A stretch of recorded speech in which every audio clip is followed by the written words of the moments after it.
नारायण नारायण. या सृष्टीला दैत्यांच्या अत्याचारापासून वाचवण्यासाठी श्री कार्तिकेय यांचा जन्म झाला होता. अनेक वर्ष उलटून गेली. कालचक्र पुढे जाऊ लागले. कैलासात श्री महादेव, श्री पार्वती देवी, श्री कार्तिकेय आणि श्री गजानन यांच्यासह सर्वजण सुखाने नांदत होते.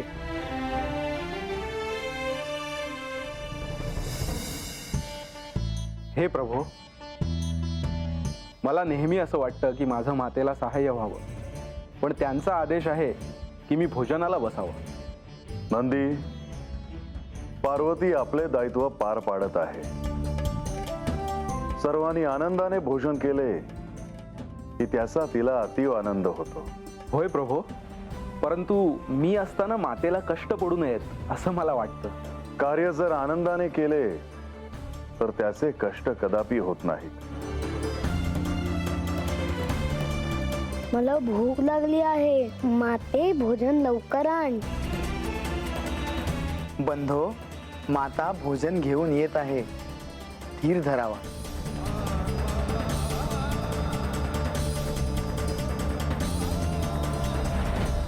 सगळ्यांनी भोजनासाठी स्थान ग्रहण केले हे उत्तम.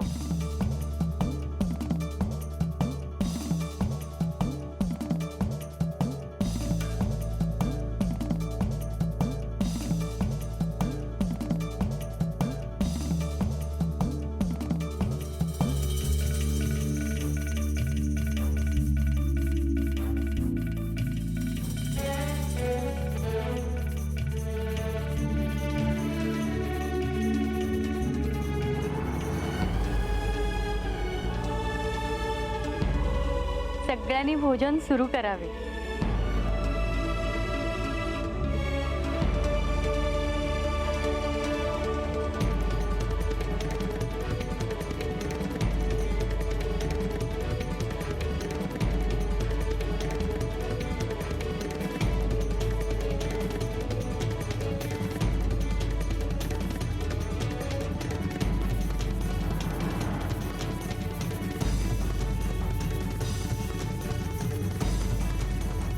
श्री गजाननाबद्दल देखील मी आधी ऐकले आहे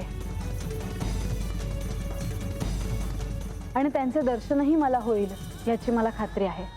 माते, ह्या रूपात मला तुझी भेट घेता आली, पण माते, मी त्या रूपात आता दर्शन कसे देऊ? गणेश, तो दिवसही लवकर येईल याची सर्वांना आशा आहे. हो, मला देखील. गणेश, काय झाले? तू असा अस्वस्थ का दिसतो आहेस? काही नाही माते, तुला श्री गणेशांचे दर्शन होणारच.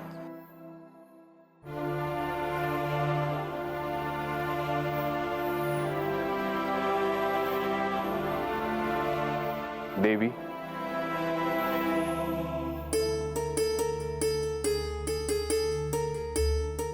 देवी, आता भूतलावर जाण्याचा विचार आपण सोडून द्यावा असे मला वाटते आहे. तुम्हाला काय म्हणायचंय सूर्यदेव? देवी, या स्वर्गलोकात तुम्ही आलात. अपवित्र झालेला हा स्वर्गलोक तुमच्यामुळे पुन्हा पवित्र झाला. हो, पण मी भूतलावर पुन्हा जाऊ नये असं तुम्ही का म्हणालात? देवी, कारण भूतलावर तुम्ही तेव्हाच जाल जेव्हा महादेव तुम्हाला बोलावतील. होय, परंतु महादेव तुम्हाला आवाहन का करतील?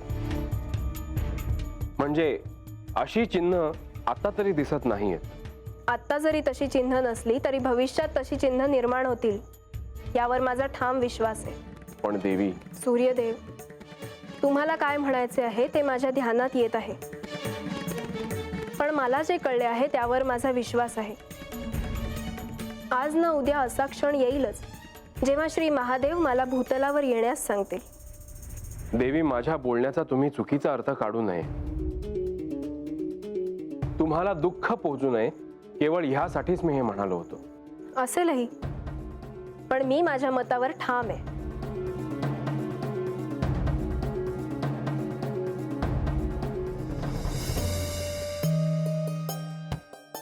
देवी, मला वाटले आपण ध्यानमग्न आहात. तुमच्या मुखावरची चिंता जाणवली आणि ध्यान सोडून चिंता काय आहे हे विचारावेसे वाटले.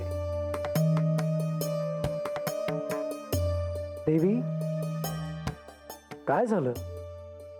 श्री महादेव आणि पार्वती देवी यांचा विवाह झाला. सारी सृष्टी ज्याची प्रतीक्षा करत होती ते कार्य पूर्ण झाले. परंतु काय देवी? परंतु गंगा मात्र अजूनही दुःखीच आहे. तिचं भवितव्य श्री महादेवांशी निगडित आहे असं सांगितल्यामुळे तिच्या मनी त्याचाच ध्यास आहे. आता तिचे काय होणार हा प्रश्न तिला अस्वस्थ करतो आहे हे साऱ्यांनाच जाणवते आहे. पण भविष्यात अशी वेळ येणार आहे जेव्हा ते वचन सत्य होईल. परंतु हे तिला कसे कळणार? काळाच्या ओघात ती गोष्ट तिला कळेल. मला असं वाटतं की ह्या क्षणी तिला ह्याची कल्पना द्यावी.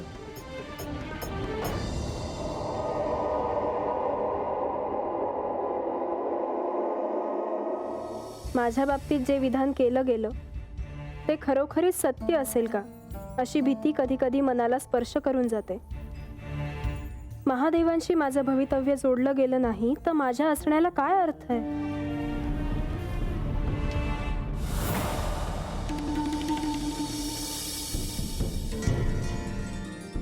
कोण आहे?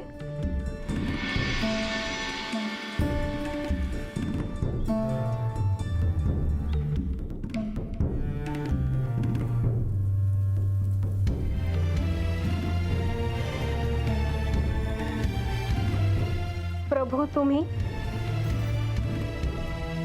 साक्षात तुमचे दर्शन झाले आज. गंगा, ज्या स्वर्गात सुखाची कमतरता नाही त्या ठिकाणी तू अशी दुःखी का आहेस? याचे कारण तुम्हाला देखील ठाऊक आहे प्रभू. हो, पण आज ना उद्या हे सत्य होणारच आहे. हो, पण कधी? ह्या विचाराने मी देखील अस्वस्थ होते. गंगा, मी आज तुला हे सांगायला आलो आहे की तो क्षण लवकरच येईल. तू भूतलावर जाण्यासाठी भगीरथ अत्यंत कठोर साधना करत आहे. त्याच्या या साधनेमुळेच तुला लवकरच भूतलावर जावं लागेल. म्हणजे त्यांच्याकडून श्री महादेवांची आराधना चालली आहे का? नाही, तो तुझी कठोर साधना करत आहे. त्याच्या याच प्रयत्नांमुळे तू भूतलावर भविष्यात जाशील अशी परिस्थिती निर्माण होणार आहे. प्रभू, भगीरथ हे कार्य कशासाठी करत आहे ते मला ठाऊक आहे. पण काय? मी एक पण केलाय. जोपर्यंत श्री महादेव माझे आवाहन करत नाही तोपर्यंत मी भूतलावर जाणार नाही. मग भगीरथाने जरी माझे आवाहन केले तरी मी पृथ्वीवर जाणार नाही. नारायण नारायण. कालचक्र असंच गतीने पुढे चाललं होतं. तिकडे कैलासात श्री महादेव आणि श्री पार्वती देवी यांचा संसार सुरू होता आणि दुसरीकडे स्वर्गात श्री गंगा देवी मात्र प्रतीक्षा करत होत्या. इच्छा हराची जग हे विशाळ, पायी रचितो करी ब्रह्मगोळ. उमापती भैरव विघ्नहारी, तुझ वीण शंभो मज कोण काय. भागीरथी तीर सदा पवित्र, तिथे असे तारक ब्रह्ममंत्र. विघ्नेश विश्वंभर त्रिनेत्रधारी, तुझ वीण शंभो मज कोण तारी. नारायण नारायण. आणि श्री गंगा देवी ठाम होत्या की श्री महादेवांनी बोलावल्याशिवाय त्या भूतलावर पुन्हा जाणार नाही. त्या स्वर्गातच राहिल्या असत्या तर त्याने काहीही झालं नसतं. नाही देवी, बऱ्याच गोष्टी झाल्या नसत्या. देवी गंगा जर या भूतलावर आल्या नसत्या तर अनेक गोष्टी घडल्याच नसत्या. पर महाराज, महादेव तर त्यासनी या असं म्हणलं नाही. मग हे समजा कसं होणार होतं? त्यालाही एक कारण होतं. कोणतं कारण? इतरांप्रमाणे सत्य काय आहे हे तुम्हाला देखील ज्ञात असणार. मला विचाराल देवी तर हे सारं तुम्ही संपवू शकाल. कसं? तुम्ही पाणाईचा स्वीकार करावा.